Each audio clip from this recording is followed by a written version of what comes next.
आदरणीय दर्शकवृन्द नमस्कार। संवादमा यहाँहरूलाई स्वागत छ। म रोहित दाहाल। घोषणा गरेको 3 वर्षपछि सरकारले परराष्ट्र नीतिको एकीकृत दस्तावेज सार्वजनिक गरेको छ। 2074 फागुनमा वर्तमान सरकार गठन भए लगत्तै परराष्ट्र मन्त्रालयले परराष्ट्र नीति तयार गर्ने घोषणा गरेको थियो। विविध कारणले यो ढिलो गरी सार्वजनिक भएको छ। यद्यपि यो आएको छ। यो नीतिलाई कसैले ऐतिहासिक भनेका छन्, कसैले यो परराष्ट्र मन्त्रालयको सरकारको नियमित काम हो भनेका छन् भने कतिपयले यसलाई अपुरो र कार्यान्वयनमा चुनौती रहेको टिप्पणीहरू गरेका छन्। आज हामी सरकारले सार्वजनिक गरेको परराष्ट्र नीतिको एकीकृत दस्तावेज भित्रको विषयवस्तुमा केन्द्रित रहेर विश्लेषण गर्ने प्रयास गर्नेछौँ। त्यस्तै गरेर यो नीति आएपछि यसअघि बरालिएको भनिएको परराष्ट्र नीति अब सही ट्र्याकमा आउँछ, त्यस्तै यसको कार्यान्वयनको पाटो कस्तो रहला भन्ने विषयमा विशेष गरी हामी संवाद गर्नेछौँ। त्यस्तै गरेर सरकारले सगरमाथाको नाप गरेको छ र त्यो सार्वजनिक भएको छ र सगरमाथाको मापनमा चीनलाई साझेदारी बनाएको छ। यस विषयमा पनि विभिन्न टीका टिप्पणीहरू भएको छन्, टिप्पणीहरू आइरहेका छन्। यसमा पनि हामी समय रहेमा प्रवेश गर्नेछौँ र यसका लागि आज हामीसँग हुनुहुन्छ अन्तर्राष्ट्रिय मामिलाका जानकार एवं विश्लेषक गेजा शर्मा वाग्ले। स्वागत छ यहाँलाई कार्यक्रममा। धन्यवाद रोहितजी। अब यो अघि मैले भने यो परराष्ट्र नीति जो सार्वजनिक भयो यसलाई विभिन्न संज्ञा दिएको छ। तपाईँले नामाकरण गर्नुपर्दा चाहिँ यो ऐतिहासिक हो कि सामान्य हो कि यो नियमित हो कि के हो? यो मेरो विचारमा यो परम्परागत अवधारणा वा दृष्टिकोणको नयाँ नीति मात्रै हो, अरू केही होइन। ठिक छ। अब विषयवस्तु यद्यपि कुनै पनि देशको परराष्ट्र वा विदेश नीतिमा धेरै मौलिक कुराहरू चाहिँ हुँदैनन् हैन। धेरै त आधारभूत प्रश्नहरू नै हुन्छन्, आधारभूत सिद्धान्तहरू नै हुन्छन् हैन। तथापि भूराजनीतिक हैन, सामरिक, कूटनीतिक हैन, परिवेश अनुसार चाहिँ नीतिहरू चाहिँ केही रूपमा चाहिँ परिमार्जन चाहिँ हुन्छ। तर यसलाई चाहिँ अहिले सरकारले जसरी ऐतिहासिक भयो, अत्यन्तै ठुलो उपलब्धि भयो भनेर व्याख्या वा विश्लेषण गर्दै आएको छ अथवा त्यो खालको संज्ञा दिएको छ। मेरो विचारमा हेर्दा चाहिँ यो नीतिलाई अब हामीले जुन परम्परागत रूपमा अख्तियार गर्दै आएको अभ्यास थियो, सिद्धान्त थियो, नीति थियो, त्यसैलाई लिपिबद्ध गरिएको चाहिँ छ हैन। तर मौलिक रूपमा नयाँ दस्तावेज चाहिँ होइन। अब यो हाम्रो चाहिँ एक खालले कतिपयले भन्ने गर्थे परराष्ट्र नीति नै थिएन भनेर। अब यो नीति आइसकेपछि अलिकति हाम्रो परराष्ट्र नीतिले लय समात्छ अथवा बरालिएको परराष्ट्र नीति लिकमा आउँछ भन्ने अपेक्षा गर्न सकिन्छ? रोहितजी, अब हामीहरूसँग विगतमा नीति नै नभएको चाहिँ होइन, तर लिखित, एकीकृत र विस्तृत नीति चाहिँ थिएन। त्यसकारणले नेपालका सरकारहरूले चाहिँ आफ्नो अनुकूल हुने गरी अन्तर्राष्ट्रिय सम्बन्धलाई व्याख्या गरेर अनि आफूलाई अनुकूल हुने गरी कार्यान्वयन गर्ने प्रवृत्ति चाहिँ देखिन्थ्यो। किनभने लिखित एकीकृत रूपमा चाहिँ हामीसँग विस्तृत दस्तावेज थिएन। तर अहिले चाहिँ भन्दा लिखित पनि छ, एकीकृत पनि छ, विस्तृत दस्तावेज पनि छ। 31 पृष्ठको विदेश नीति भनेको लामो नीति पनि हो। यसलाई केही रूपमा चाहिँ व्याख्या पनि गर्ने प्रयास पनि गरेको छ। त्यसकारणले मलाई लाग्छ अब नेपालले अनुसरण गर्ने एउटा विदेश नीतिको अथवा अन्तर्राष्ट्रिय सम्बन्धको एउटा मार्गनिर्देशक दस्तावेज चाहिँ बनेको छ। तथापि हाम्रो नेपालका सरकारहरूको, नेपालका होइन प्रधानमन्त्रीको होइन परराष्ट्र मन्त्रालयको प्रवृत्ति त होइन हो। त यसलाई कसरी कार्यान्वयन गरिन्छ त्यसमा चाहिँ मलाई लाग्छ त्यो परीक्षणको गढी चाहिँ त्यो होला। अब अलिकति यसको यो निर्माण गर्दाको प्रक्रियामा पहिला प्रवेश गरौँ न। कतिपयले भन्छन् अब खास गरेर यो त सबैले ओनरसिप लिनुपर्ने होला, यो त कुनै राजनीतिक दलको दस्तावेज जस्तो होइन, कुनै एउटा सरकारको पनि नहोला, यो त समग्र राष्ट्रको दस्तावेज हो परराष्ट्र नीति भनेको। तर यसमा चाहिँ यो सार्वजनिक भएपछि स्वामित्व लिएको देखिएन। जस्तै प्रमुख प्रतिपक्षी दलले हामीलाई थाहा नै छैन भने, कतिपय तपाईँहरू जस्तो चाहिँ यस सम्बन्धमा जानकार मानिसहरूले पनि थाहा नपाएको जस्तो सुनिन्छ। यसको अलिक प्रक्रिया अलि वाइडली विस्तृत व्यापक छलफल नगरी ल्याइएको हो भन्दा सही हुन्छ? रोहितजीले चाहिँ तपाईँले अत्यन्त महत्त्वपूर्ण प्रश्न उठाउनु भयो होइन। मलाई चाहिँ के लाग्छ भने कुनै पनि देशको विदेश नीति अथवा परराष्ट्र नीति र राष्ट्रिय सुरक्षा नीति दुईटा चाहिँ राष्ट्रिय सहमतिको दस्तावेज बन्नुपर्छ। राष्ट्रिय सहमतिको आधारमा कुनै पनि देशको राष्ट्रिय सुरक्षा नीति र विदेश नीति जारी गरिनुपर्छ। यद्यपि अरू नीतिहरू पनि राष्ट्रिय सहमतिको दस्तावेज हुनु राम्रो, तर कम्तीमा राष्ट्रिय सुरक्षा नीति र विदेश नीति चाहिँ राष्ट्रिय सहमतिको दस्तावेज बन्नुपर्ने हुन्छ। राष्ट्रिय सहमतिको दस्तावेज बन्नका लागि सरकारले कुनै पनि सरकारले पहिलो कुरा चाहिँ मस्यौदा हुनुभन्दा अगाडि पनि प्रमुख राजनीतिक दलहरूसँग र सरकारवालाहरूसँग परामर्श गर्नु पर्यो। त्यसपछि मस्यौदा गरेपछि पनि प्रमुख राजनीतिक दल र सरकारवालाहरूसँग परामर्श गर्नु पर्यो। त्यसपछि त्यो परामर्श र संवादका क्रममा आएका सुझावलाई समेटेर एउटा राष्ट्रिय सहमतिको दस्तावेजको रूपमा चाहिँ जारी गरेको भए उपयुक्त हुने थियो हैन। तर अहिले चाहिँ तपाईले प्रश्नमा उल्लेख गरे जस्तै प्रमुख प्रतिपक्षी दल नेपाली कांग्रेसले पनि त्यसै गरी जनता समाजवादी पार्टीका नेता डाक्टर बाबुराम भट्टराईले, यसैगरी राष्ट्रिय प्रजातन्त्र पार्टीका अध्यक्ष कमल थापा लगायत सबै पार्टीका शीर्ष नेताहरूले चाहिँ यो नीति जारी गर्नु, मस्यौदा गरेर जारी गर्नु सकारात्मक हो। तर यो मस्यौदा गर्ने क्रममा हामीहरूसँग चाहिँ अथवा पार्टीहरूसँग चाहिँ परामर्श नगरेको कारणले गर्दा यो दस्तावेज चाहिँ अपूर्ण छ। त्यसकारणले यही कारणले गर्दा भोलि कानुन प्रक्रिया पनि समस्या आउन सक्छ भन्नु उहाँले प्रश्न उठाउनु भएको छ हैन। त्यसकारणले मलाई लाग्छ सरकारले चाहिँ जारी गर्नुभन्दा अगाडि राजनीतिक दल र कम्तीमा संसदमा प्रतिनिधित्व राजनीतिक दलहरूसँग चाहिँ परामर्श गर्ने र सरकारवालाहरूसँग पनि परामर्श गरेर उहाँहरूको सुझावलाई पनि समावेश गरेर जारी गर्नु चाहिँ उपयुक्त हुन्थ्यो। अनि तथापि विगतमा हामीसँग दस्तावेज नै थिएन, कम्तीमा एउटा दस्तावेज बनेको छ, यसलाई चाहिँ सकारात्मक रूपमै लिनु पर्ला। तर पनि नेपाल सरकारले यो नीति निर्माण गर्ने क्रममा राष्ट्रिय सुरक्षा नीति पनि जारी गरियो, तर त्यो चाहिँ गोप्य भन्नाले चाहिँ सार्वजनिक गरिएको छैन। कम्तीमा यो नीति चाहिँ सार्वजनिक भयो, त्यसलाई चाहिँ सकारात्मक मान्नु पर्यो। तर नेपालको नीति निर्माण प्रक्रिया चाहिँ अलिक लोकतान्त्रिक, अलिक समावेशी र अलिकति पारदर्शी र सहभागितामूलक नभएको कारणले गर्दा नेपालका नीतिहरू संविधान मैत्री, नागरिक मैत्री, अधिकार मैत्री र जनता मैत्री हुन सकेका छैनन्। त्यसकारणले यो वास्तविकतालाई पनि सरकारले चाहिँ आत्मसात गरेर आगामी नीतिहरू चाहिँ सहमतिको आधारमा जारी गर्ने र यो नीति सार्वजनिक भएपछि आएका सुझाव टिप्पणीहरूलाई पनि समावेश गरेर निकट भविष्यमा अध्यावधिक र परिमार्जित दस्तावेज बनाउनु चाहिँ उपयुक्त हुनेछ। अब अघि तपाईले यो एक खालले धेरै बुदाहरुमा चाहिँ परम्पराको निरन्तरता जस्तो पनि देखिन्छ हैन यो नीतिमा चाहिँ। त्यसको मतलब चाहिँ यसअघि असफल भइसकेका कतिपय कुराहरूलाई पनि यसले चाहिँ निरन्तरता दिएको भनेर आलोचना पनि भएको छ। तपाईले यसलाई अलिकति आलोचनात्मक ढंगले हेर्दाखेरि के कुराहरू अपुग जस्तो के देख्नुहुन्छ यसमा तपाईले? यो कुनै पनि यो विदेश नीतिको बारेमा छलफल गर्दा चाहिँ मैले जहिले पनि यो अमेरिकाका पूर्व राष्ट्रपति जोन एफ केनेडीको एउटा कोट चाहिँ म जहिले पनि सम्झिन्छु। उहाँ चाहिँ अमेरिकाको 35औं राष्ट्रपति हो र 1961 देखि 1963 सम्म चाहिँ उहाँको हत्या नहुँदासम्म चाहिँ उहाँ राष्ट्रपति हुनुहुन्थ्यो। र उनले चाहिँ के भन्थ्यो भन्दा चाहिँ domestic policy can only defeat us but foreign policy can kill us हैन। अब हाम्रो घरेलु नीतिमा चाहिँ कुनै त्रुटि भयो, कमजोरी भयो भने चाहिँ त्यसले हामीले पराजित मात्रै गर्न सक्छ। तर हामीले चाहिँ के भन्दा विदेश नीतिमा चाहिँ हाम्रो कुनै कमी कमजोरी त्यसले चाहिँ हामीलाई किल गर्न सक्छ हैन, मार्न सक्छ हैन, त्यति सांघातिक असर गर्न सक्छ भन्ने उहाँको चाहिँ दृष्टिकोण थियो हैन।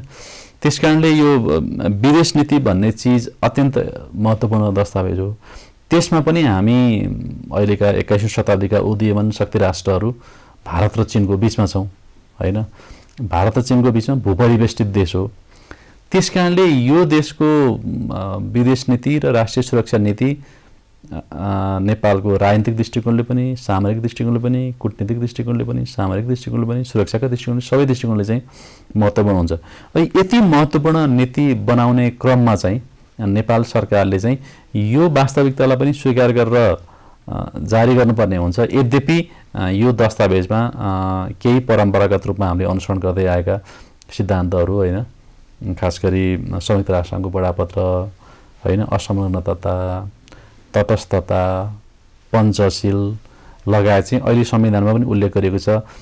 सार्वभौमिकताको समान सिद्धान्त भन्छ, त्यो लगायत पारस्परिक हित र उसको सम्मानको आधार लगायत कम्तीमा 14वटा जति चाहिँ मार्गदर्शक सिद्धान्तहरू चाहिँ सरकारले उल्लेख गरेको छ। ती धेरै परम्परागत नै हुन् हैन, तर परम्परागत भए पनि त्यसलाई चाहिँ निरन्तरता दिएको छ। किनभने फरेन पोलिसीको एउटा अन्तर्राष्ट्रिय रूपले पनि एउटा स्थापित एउटा क्लिसे चाहिँ के छ भन्दा कन्टिन्युटी एन्ड चेन्ज भन्छ अंग्रेजीमा, र नेपालीमा भन्दा चाहिँ के भन्दा निरन्तरता सहितको परिवर्तन हैन। त्यसकारणले कतिपय ऐतिहासिक नेपालको भूगोल त परिवर्तन भएको छैन, नेपालको राष्ट्रिय स्वार्थ त परिवर्तन भएको छैन, नेपालका अनि त्यसै गरेर विदेश नीतिका सिद्धान्तहरू त परिवर्तन भएका छैनन् र निरन्तर परिवर्तन हुने कुरा पनि होइन। तिनलाई चाहिँ आत्मसात गरेको देखिन्छ। सँगसँगै अहिले चाहिँ खास गरी 21औं शताब्दीको प्रारम्भसँगै हैन आर्थिक कूटनीति, त्यसै गरेर सार्वजनिक कूटनीति, पब्लिक डिप्लोमेसी भन्छ अङ्ग्रेजीमा, नेपालीमा भन्दा चाहिँ सार्वजनिक कूटनीति, त्यसै गरेर श्रम कूटनीति हैन, अनि त्यसपछि नेपालको सफ्ट पावर, त्यसपछि गएर अनि डेभलपमेन्ट डिप्लोमेसी लगायतको क्लाइमेट चेन्जको पनि अब अहिले चाहिँ उदीयमान र चुनौतीपूर्ण इस्यु, यसमा पनि लगायतका नयाँ इस्युहरूलाई पनि एड्रेस गर्ने प्रयास चाहिँ गरेको छ। सबै विषयहरूलाई चाहिँ यो दस्तावेजमा छोइएको चाहिँ छ हैन, उल्लेख गरेको चाहिँ छ र त्यसका लागि चाहिँ यो नीतिले यसको चाहिँ मार्गनिर्देशक सिद्धान्त पनि उल्लेख गरेको छ। त्यसै यसको भिजन, दूरदृष्टि पनि उल्लेख गरेको छ, यसको उद्देश्य पनि उल्लेख गरेको छ र यसको 8वटा नीतिहरू पनि छन् र ती 8वटा नीतिहरू चाहिँ एचिभ गर्ने नीतिहरू हैन गर्ने चाहिँ त्यसमा रणनीति र कार्यनीति पनि उल्लेख गरेको छ। त्यसैले त्यो दृष्टिकोणले हेर्दा चाहिँ सकारात्मक हो।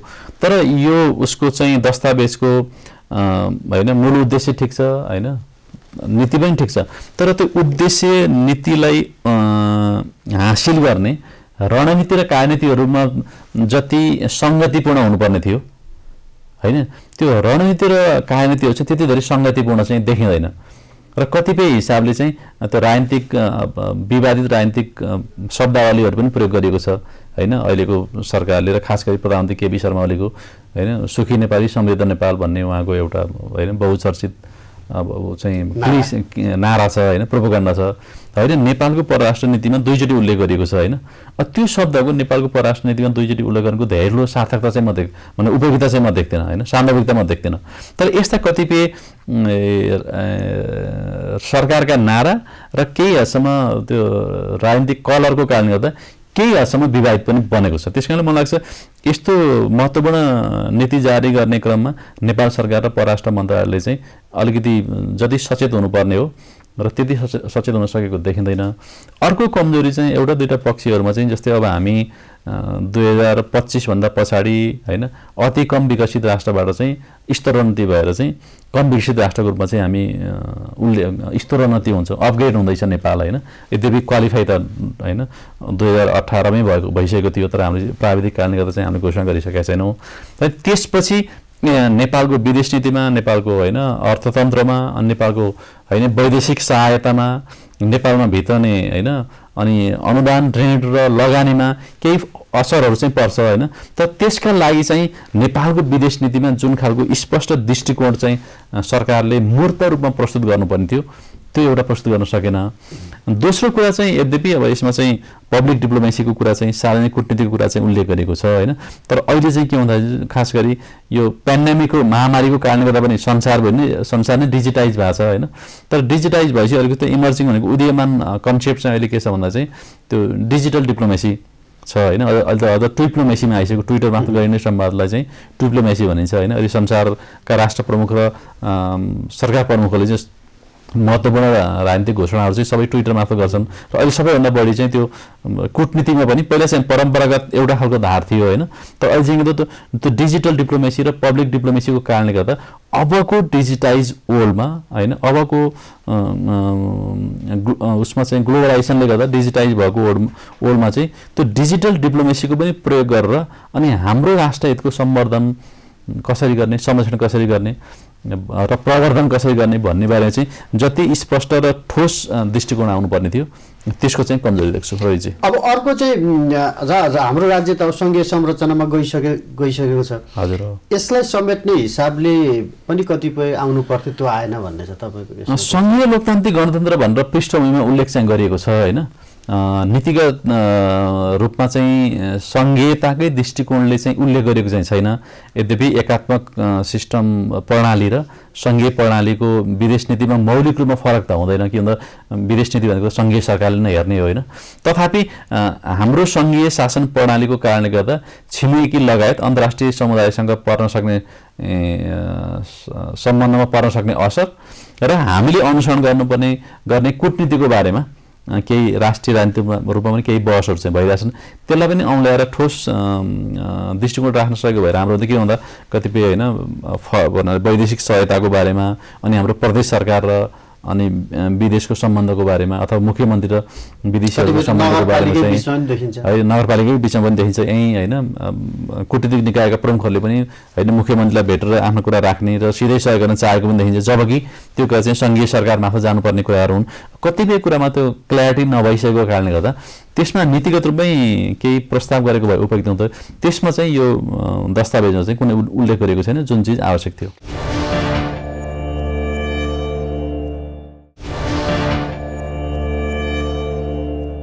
अब अहिले चाहिँ अलिक महत्त्वका साथ उठाएको भनेको चाहिँ आर्थिक कूटनीति। यसअघि अलिक धेरै उठाइरहेको थियो, छायामा पर्थ्यो भनिन्छ। हजुर हो। तर आर्थिक कूटनीतिको विषयमा चाहिँ महत्त्वका साथ उठाइयो। तर अघि तपाईँले भने जस्तो यसलाई चाहिँ एक खालले चाहिँ राजनीतिक नाराको रूपमा हजुर हो ल्याइयो। यो पनि अलि आलोचनाको विषय हो भन्ने चाहिँ कतिपय। अब ठिक हो, दस्तावेज चाहिँ खास गरी 3-4वटा कुरालाई चाहिँ नयाँ इस्युहरूलाई चाहिँ राम्रोसँग समावेश गरिएको छ। एउटा भनेको आर्थिक कूटनीति, अर्को चाहिँ सार्वजनिक कूटनीति पब्लिक डिप्लोमेसी, तेस्रो चाहिँ सफ्ट पावर र नेपालको सफ्ट पावर छ। नेपालको सफ्ट पावरको सौम्य शक्ति भनिन्छ त्यसलाई नेपालीमा, सफ्ट पावरलाई। र नेपालका कतिपय सौम्य शक्तिहरू छन्, ती सौम्य शक्तिको प्रयोग गरेर पनि नेपालको राष्ट्रहितको प्रवर्धन र सम्वर्धन गर्न सकिन्छ भन्ने दृष्टिकोण छ। र अर्को चाहिँ के भन्दा यो क्लाइमेट चेन्जले जलवायु परिवर्तनको कारणले गर्दा नेपालमा पर्ने असर र जलवायु परिवर्तनमा नेपालले गर्न सक्ने अन्तर्राष्ट्रिय मञ्चमा गर्न सक्ने भूमिका, यी 4वटा नयाँ इस्युहरू हुन्, उदीयमान इस्युहरू हुन्। यसको बारेमा चाहिँ दस्तावेजमा उल्लेख चाहिँ गरिएको छ होइन, जुन सकारात्मक छ। तर मैले अगाडि भने जस्तै यो 4वटा विषयमा नीति ठिक छ, तर त्यसलाई चाहिँ उपलब्धि हासिल गर्ने, यो नीतिका उद्देश्यलाई हासिल गर्नका लागि जुन खालको ठोस र मूर्त रणनीति र कार्यनीतिहरू उल्लेख गर्नुपर्ने थियो, त्यो रणनीति र कार्यनीतिहरू चाहिँ उल्लेख गरेको छ। यद्यपि केही कार्यनीति र रणनीति उल्लेख गरेको छ, तर ती चाहिँ पर्याप्त छैन। जस्तै अब नेपालको सफ्ट पावरको प्रयोग गरेर अनि नेपालको राष्ट्रिय हितको सम्वर्धन गर्ने, प्रवर्धन गर्ने भन्ने उल्लेख गरेको छ। तर त्यसका नेपालका सफ्ट पावर भनेका के हुन् होइन, ती सफ्ट पावरको चाहिँ कसरी प्रयोग गरेर अनि नेपालको राष्ट्रिय हितको पक्षमा हामीले त्यसलाई उपयोग गर्न सकिन्छ, नेपालमा चाहिँ लगानी भित्याउन सकिन्छ, नेपालको चाहिँ भाषा साहित्य संस्कृतिको चाहिँ कसरी गर्न सकिन्छ भन्ने बारेमा चाहिँ स्पष्ट अझ अरू मूर्त रूपमा प्रस्ताव गरेको भए चाहिँ अरू उपयुक्त हुन्थ्यो भने। मतलब प्रावधानहरू अमूर्त भए र यसको पर्याप्त व्याख्या गरिएन, बुदाहरू भए पनि भन्न मिल्यो त्यसो हो। त्यही त धेरै हिसाबले चाहिँ पोलिसी चाहिँ नीति चाहिँ ठिक छ, तर त्यसलाई उपलब्धि हासिल गर्नको चाहिँ जुन ठोस रणनीति र कार्यनीति चाहियो नि त। यद्यपि दस्तावेज रणनीति र कार्यनीति पनि प्रस्ताव गरेको छ होइन, तर ती चाहिँ भन्दा ठोस र मूर्त छैनन् र अमूर्त छन्। र त्यो अमूर्त रणनीति र कार्यनीति भनेको त स्पष्ट कार्ययोजना सहितको हुनुपर्ने हो नि त। नीति चाहिँ कतिपय हिसाबले अमूर्त पनि हुन्छ, फेरि विदेश नीति चाहिँ कतिपय सन्दर्भ अमूर्त पनि छोडिन्छ, राखिन्छ पनि होइन। तर त्यसलाई ती नीतिलाई उपलब्धि हासिल गर्ने चाहिँ त्यो रणनीति र कार्यनीतिलाई पनि अझ ठोस, बुँदागत र मूर्त र मापन गर्न सकिने भएको भए भोलि कार्यान्वयनको प्रक्रियामा चाहिँ दुविधा हुन्थेन। यद्यपि यो पहिलो दस्तावेज भएको कारणले गर्दा पनि कतिपय सामान्य र प्राविधिक त्रुटिहरू पनि भयो होला, तर यसलाई चाहिँ यी अब जुन यो प्रतिवेदन सार्वजनिक नीति सार्वजनिक भएको जुन बहसको प्रारम्भ भएको छ, यो बहसबाट धेरै सुझाव टिप्पणीहरू आउँछन्। यसलाई पनि सरकारले चाहिँ समावेश गरेर अब तुरुन्तै अध्यावधिक र परिमार्जन गर्यो भने मलाई लाग्छ रोहिजी यसले चाहिँ नेपालको एउटा कुरा अब धेरै ठाउँमा भनिएको छ, महत्त्वपूर्ण पनि महत्त्वका साथ उठाइएको छ, प्राथमिकतामा छिमेक सम्बन्ध भन्ने। यसको जुन व्याख्या गरेको छ यसमा तपाईँको केही कमेन्ट छ? छिमेकलाई प्राथमिकता दिने भनेर उल्लेख गरेको चाहिँ छ। यो दस्तावेजमा कुनै पनि देशको नाम उल्लेख गरेको छैन होइन, भारत, चीन, अमेरिका लगायत कुनै पनि देशको नाम चाहिँ उल्लेख गरेको छैन होइन।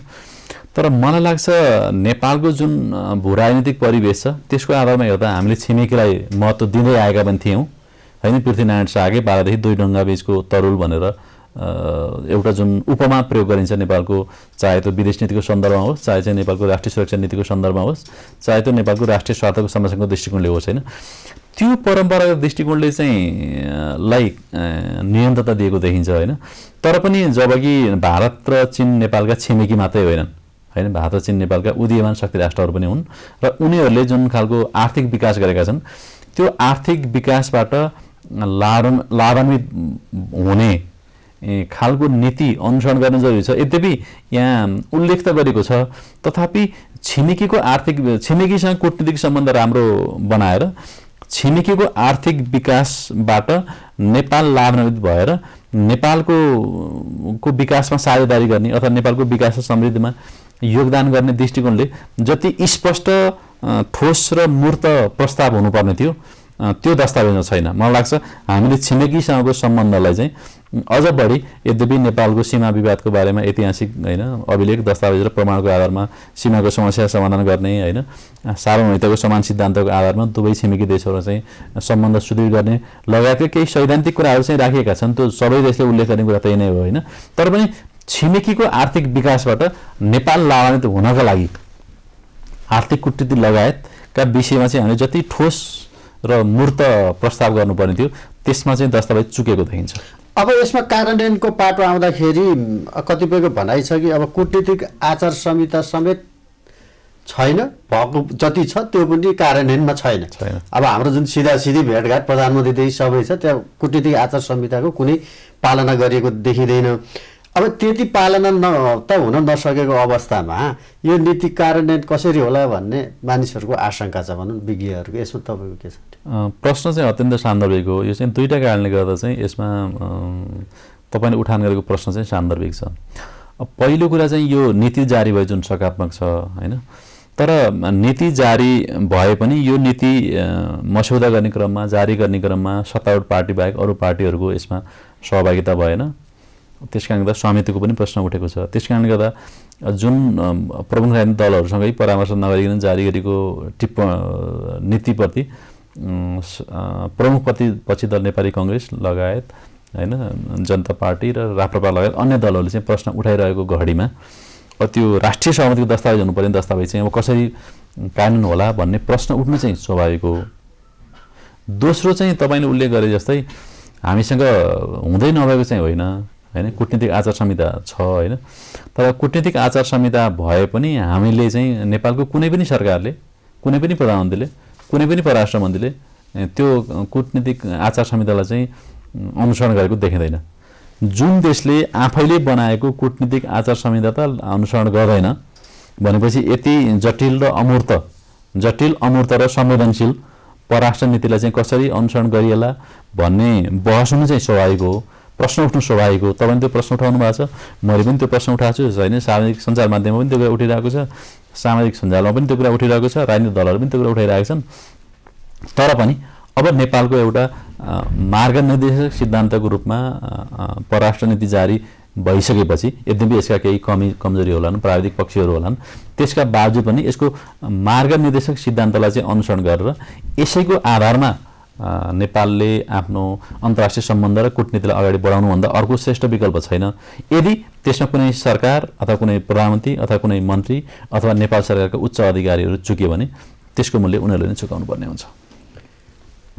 यसको यो हाम्रो परराष्ट्र नीति हुन त अब हाम्रो देशको नीति हो, यसलाई लागू गर्ने त फेरि अब अरू देशसँग मिलेरै गर्नुपर्ने हुन्छ होला कतिपय बुदाहरू त। त्यो यसको स्वामित्व अरू देशले लिनुपर्छ भन्ने त्यस्तो मान्यता छ कि छैन? यसको स्वामित्व अरू देशले लिनुपर्छ भन्ने त छैन, किन हाम्रै देशका अरू पार्टीहरूले त स्वामित्व लिएका छैन भने अरू देशले त कसैले कार्यान्वयनको पाटोमा जाँदा त अर्को देश पनि जोडिन पुग्छ। तर तपाईँको प्रश्न चाहिँ सान्दर्भिक हो कि भन्दा यो चाहिँ विदेश नीति भएको कारणले गर्दा होइन यसमा चाहिँ चासो स्वाभाविक रूपमा हुन्छ होइन, यसमा चासो भारतको पनि छ, चिनको पनि छ, अमेरिका लगायत अन्य शक्ति राष्ट्रहरूको पनि छ होइन। त्यस कारणले यो नीतिलाई हामीले जारी गरिसकेपछि यो नीतिको आधारमा हाम्रो अन्तर्राष्ट्रिय सम्बन्ध लाई अझ थप समृद्ध बनाएर यो नीतिले चाहिँ जुन दृष्टिगत गरेको छ होइन, यसका होइन सिद्धान्त छन्, यसका उद्देश्य छन्, यसको नीति छ, यसको रणनीति छ, यसको कार्यनीति छ, यी त हामीले हासिल गर्नुपर्ने हुन्छ नि त। त्यो हासिल गर्नको लागि जारी गरेको नीति हो। तर त्यो यो चाहिँ के भन्दा छिमेकीसँग गर्नुपर्ने, अन्तर्राष्ट्रिय समुदायसँग गर्नुपर्ने, विदेशसँग गर्नुपर्ने भएको कारणले यसको आधारमा उनीहरूसँग चाहिँ हामीले चाहिँ नेपाल सरकारले चाहिँ के भन्दा औपचारिक मञ्च मार्फत यो नीतिको आधारमा सम्बन्ध सुधार गर्नको चाहिँ अलिक बढी नै कूटनीतिक कौशलता देखाउनु पर्ने चाहिँ देखिन्छ होइन। तर चाहिँ हामीले नेपालको परिवेशमा हेर्दा चाहिँ कतिपय सन्दर्भमा कूटनीतिक गाडी यात्रा नै देखिएको सन्दर्भमा हेर्दा चाहिँ होइन एउटा दुईवटा घटनाकै उसमा ल्याउँ होइन, नेपालका प्रधानमन्त्री केपी शर्मा ओलीले होइन राति 3 घण्टा 3.5 घण्टा होइन रको प्रमुखलाई भेट्नुभयो, डिस्क्लोज भएपछि त्यो कुरा बाहिर सार्वजनिक भएपछि मात्रै भोलिपल्ट चाहिँ भेटेको भनेर अनि आफ्नो सल्लाहकार मार्फत चाहिँ सचिवालय मार्फत वक्तव्य जारी गर्नुपर्ने भयो। अर्को चाहिँ के भन्दाखेरि चाहिँ नेपालले कुनै पनि देशसँग मल खरिद गर्ने प्रक्रिया भनेको नियमित प्रक्रिया मार्फत मल खरिद गरिनुपर्ने हो होइन। अहिलेसम्म भारतसँग हुँदै आएको थियो, भारतसँग नभएपछि अनि बङ्गलादेशसँग कुरा गरियो, बङ्गलादेशसँग चाहिँ होइन सम्बन्धित मन्त्रालय कृषि मन्त्रीले गर्नुभयो, त्यसै गरेर परराष्ट्र मन्त्रीले गर्नुभयो, त्यसपछि नेपालको प्रधानमन्त्रीले बङ्गलादेशको प्रधानमन्त्रीसँगै अनि होइन भर्चुअल मिटिङ गरेर अनि बङ्गलादेशबाट चाहिँ नेपालमा चाहिँ मल पैँचो लिएर आउने भनेर चाहिँ अनि सहमति गरियो भनियो।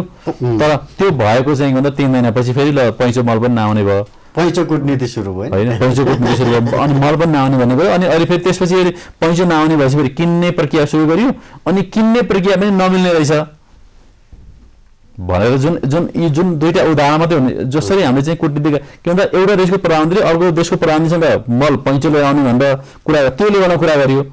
तर त्यो लेभलमा भएको कुरा पनि कानुन भएन भनेपछि जुन खालको हामीले कुटनीतिक बाध्यता देखाइरहेछौँ त्यसको आधारमा हेर्दा धेरै आशावादी हुने ठाउँ त छैन। हाम्रो देशको हाम्रो सरकारले त्यो लेभलको कुटनीतिक कौशलता देखाउला भनेर होइन। तथापि कुनै पनि सरकारसँग अथवा कुनै पनि प्रधानमन्त्रीसँग कुनै पनि परराष्ट्र मन्त्री अथवा नेपाल सरकारका उच्च अधिकारीसँग यही दस्तावेजको आधारमा अगाडि बढ्नुपर्ने परिवेश चाहिँ सिर्जना भएको छ। अब अहिले देशमा चाहिँ जुन आइडियोलोजी बोकेको सरकार छ, पार्टीको सरकार छ, त्यो अलिअलि त्यस प्रतिबिम्बित हुन्छ भन्ने पनि कुरा छ। यो नीति त्यससँगै प्रतिबिम्बित हुन्छ, त्यो आइडियोलोजीसँग जोडिन्छ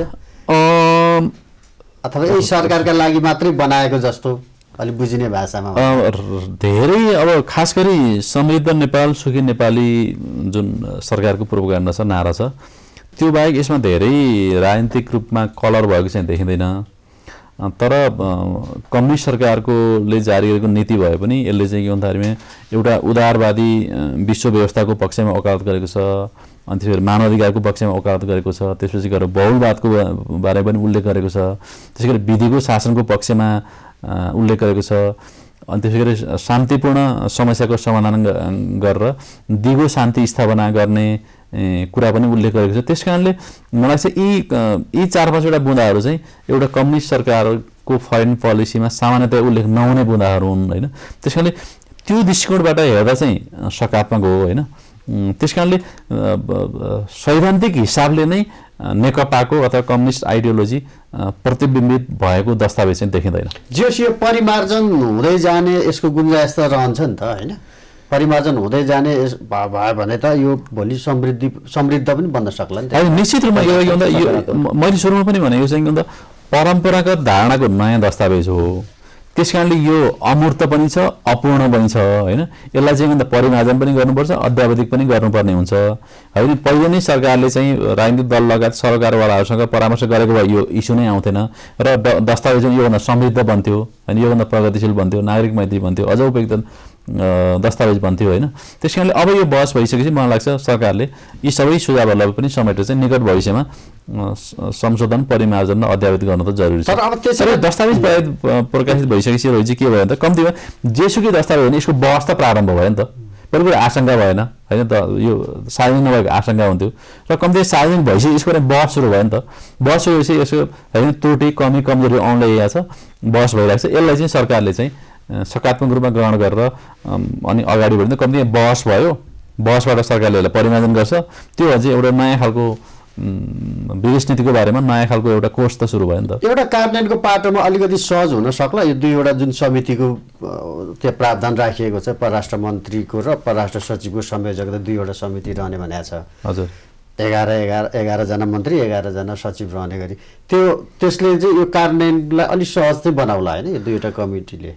नेपालमा चाहिँ एउटा के समस्या छ भने पहिलो कुरा नीति नै नहुने, अर्को कुरा नीति भयो भने नि कानुन नहुने। त्यसैले परराष्ट्र नीति नै थिएन, कम्ती नीति आयो र नीति भयो भने कानुन नहुने चाहिँ अरू मन्त्रालयमा त्यो समस्या देखिन्छ। त्यस कारणले यो पनि नीति जारी भयो तर कानुन कति होला भन्ने प्रश्न उठ्नु स्वाभाविक हो होइन। त्यो अहिले सरकारले यसमा प्रस्ताव गरेको छ जुन कानुनको सहजीकरण गर्नको लागि मन्त्री र सचिवको अध्यक्षता, त्यो पनि एउटा हिसाबले ठिकै नै छ होइन। तर मलाई त्योभन्दा नि माथिल्लो स्तरमा गएर चाहिँ नेपाल सरकारले कम्तीमा संसदमा प्रतिनिधित्व गर्ने दलहरूसँग परामर्श गरेर अनि संसदमा प्रतिनिधित्व गर्ने दलहरूले पनि यो नीतिको बारेमा स्वामित्व लिएपछि यो प्रक्रियालाई कायम गर्न सजिलो हुन्छ होइन एउटै पार्टीको सरकार छ अहिले तर अन्तर मन्त्रालय कोअर्डिनेसन त होला तर यदि नेपालको परराष्ट्र नीतिको बारेमा प्रमुख प्रतिपक्षी दल नेपाली कांग्रेस लगायत संसदमा प्रतिनिधित्व गर्ने अन्य दलहरूले चाहिँ स्वामित्व लिएनन् भने र यो प्रक्रियामा सहभागी भएन भने सरकारले कानुन मात्रै गर्छु भनेर विदेशीले पनि पठाउँदैन नि त र इन्डियाले पनि आफू नेपाललाई त क्लोजली हेरिरहेको छ होइन अनि चीनले पनि हेरिरहेको छ अमेरिका लगायत अन्य देशहरूले पनि हेरिरहेका छन् सरकारले चाहिँ जारी गरेको दस्तावेज तर यसमा चाहिँ अपोजिसन भनेर प्रमुख प्रतिपक्षी दल लगायत अन्य पार्टीहरूको चाहिँ यसमा चाहिँ रिजर्भेसन छ भनेपछि त्यो विदेशीले हेर्ने नेपाललाई हेर्ने दृष्टिकोण नेपाल सरकारलाई हेर्ने दृष्टिकोण र यो दस्तावेजप्रति हेर्ने दृष्टिकोण फरक हुन्छ त्यसकारणले एउटा राष्ट्रिय सहमतिको दस्तावेज नभइकन चाहिँ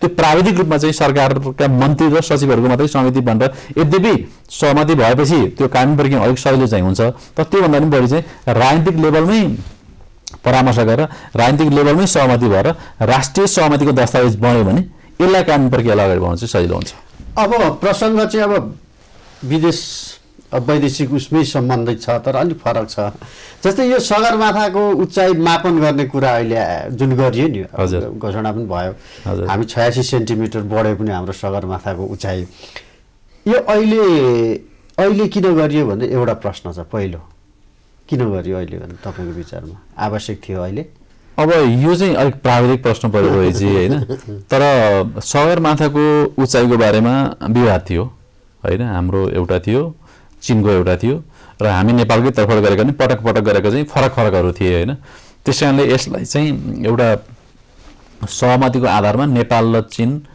दुवैले एउटा सहमतिको आधारमा एउटा तोकौं भन्ने हिसाबले गर्नु चाहिँ सकारात्मक हो हैन तर अब अहिले यो घोषणा गर्ने क्रममा चाहिँ अब कतिपय सार्वजनिक सञ्चार माध्यममा पनि प्रश्न चाहिँ उठेको छ संयुक्त रूपमा किन गरियो मापन गर्ने साझेदारीको रूपमा चीनलाई किन बनाइयो साझेदारी हैन सगरमाथा त नेपालको मात्रै हो हैन तर यो प्रक्रियामा चीनलाई किन सहभागी गराइयो फेरि किन संयुक्त रूपमा किन घोषणा गरियो भन्ने प्रश्न उठ्नु चाहिँ स्वाभाविक मलाई के लाग्छ भन्दा सगरमाथाको बारेमा विवाद छैन रोहितजी हैन सगरमाथा नेपालको हो हैन यद्यपि सगरमाथाको नेपालको बारेमा भए पनि यसको चाहिँ हैन उत्तरी ध्रुव र दक्षिण ध्रुव भन्छ दक्षिण ध्रुव नेपालमा पर्छ र पूर्वी र पश्चिम भाग चाहिँ नेपालमा पर्छ तर यसको चाहिँ उत्तरी ध्रुव फेरि चीनमै पर्छ हैन हामी सगरमाथा भन्छौं उनीहरु चाहिँ चोमोलङमा भन्छौं हैन त्यो नेपाल र चीनका बीचमा 1961 मा चाहिँ सीमा सम्बन्धी सम्झौता भएको थियो त्यसमा पनि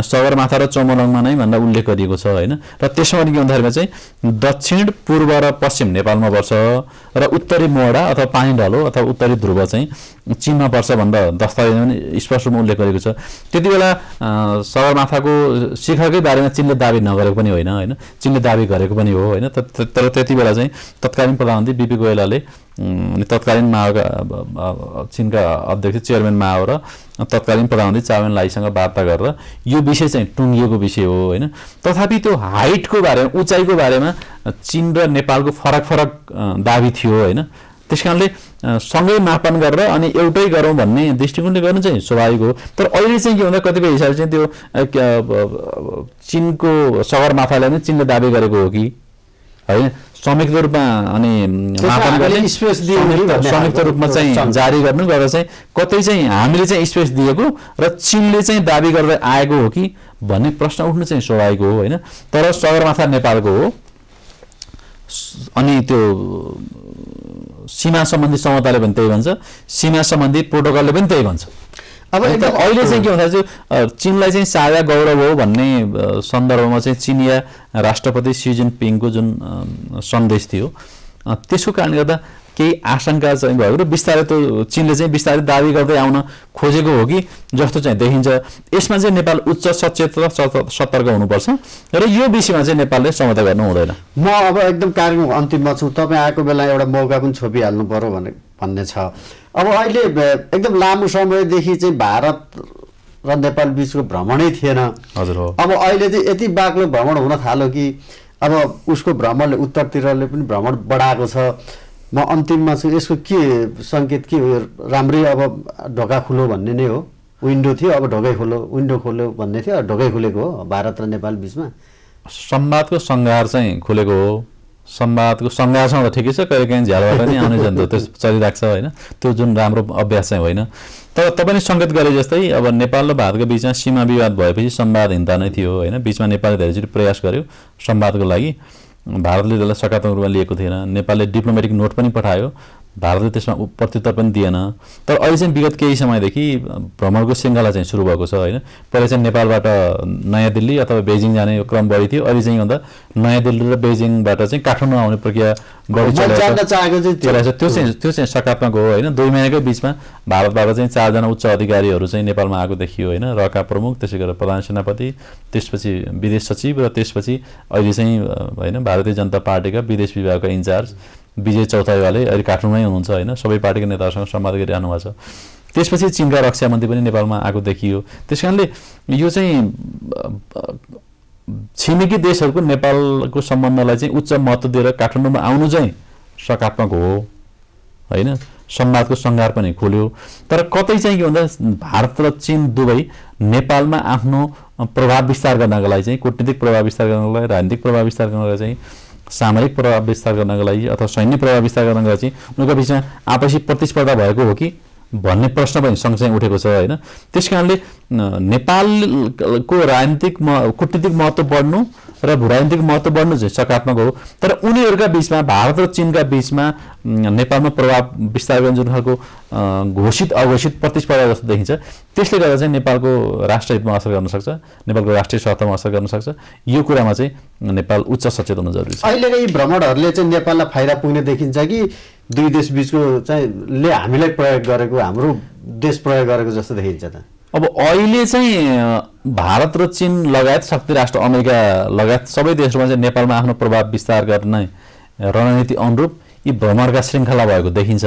त्यस कारणले यदि हामीले यसमा कूटनीतिक कौशलता देखाउन सक्यौँ भने हामी यसबाट लाभान्वित हुन्छौँ।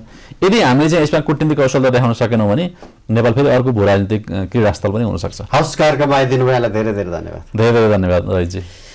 आज हामीले संवाद गर्यौँ सरकारले हालै जारी गरेको परराष्ट्र नीति 2077, त्यस्तै गरेर सगरमाथाको मापन र पछिल्लो समय चीन र भारतबाट जुन नियमित भ्रमणहरू भइरहेका छन् यसले के सन्देश दिन्छ भन्ने विषयमा केन्द्रित रहेर यसका लागि आज हामीसँग हुनुहुन्थ्यो अन्तर्राष्ट्रिय मामिलाका जानकार एवं विश्लेषक गेजा शर्मा वाग्ले।